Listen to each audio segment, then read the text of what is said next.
Bab 3, Catur dimulai. Reza tidak pernah tahu bahwa satu tangan yang dia jabat sore itu adalah tangan yang akan menuliskan akhir dari karir dan hidupnya yang penuh kemewahan. Nadira, yang sebenarnya adalah Alia, sudah menempatkan bidak-bidaknya dengan presisi seorang Grandmaster. Dan langkah pertamanya telah dimulai.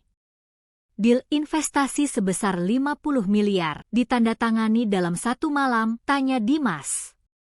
Asisten pribadi Alia yang kini ikut dalam penyamaran sebagai analis bisnis. Alia, atau Nadira, tersenyum tipis di balik kaca mobil.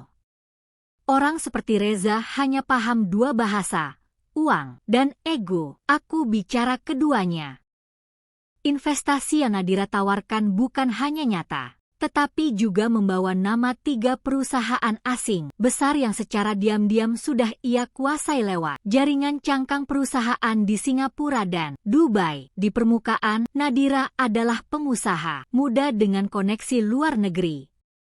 Tapi di baliknya, ia adalah bayang-bayang yang telah menyiapkan jebakan hukum dan finansial paling kompleks yang pernah dibuatnya.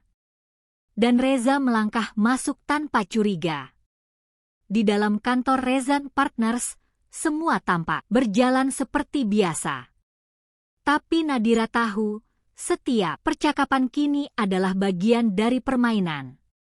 Ia menyusup lebih dalam menggunakan audit palsu, laporan keuangan tiruan, dan dokumen investasi yang secara hukum akan menarik seluruh aset pribadi Reza jika proyek gagal. Kontrak itu ditandatangani tanpa dibaca detail oleh Reza. Percaya penuh pada Nadira dan potensi keuntungan gila dari proyek yang dijanjikan. Malam itu, Reza mengundang Nadira makan malam di rumahnya. Sekalian saya kenalin ke istri saya. Dia pasti senang ketemu perempuan secerdas kamu, kata Reza sambil tertawa. Namanya Sari. Darah Nadira membeku sesaat. Sari. Sahabat yang dulu dia anggap saudara. Yang memeluknya saat putus cinta pertama.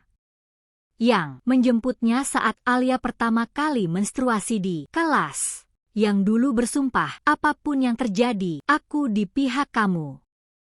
Dan malam itu, Sari akan berdiri di depan pintu sebagai istri dari pria yang menghancurkan Alia. Mobil Nadira berhenti di depan rumah mewah bergaya modern minimalis.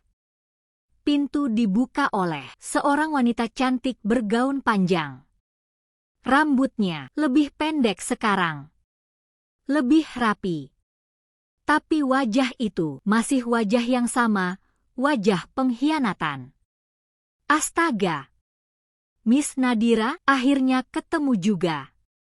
Saya sering dengar nama Anda dari suami saya. Masuk. Masuk. Saya Sari. Nadira menjabat tangannya.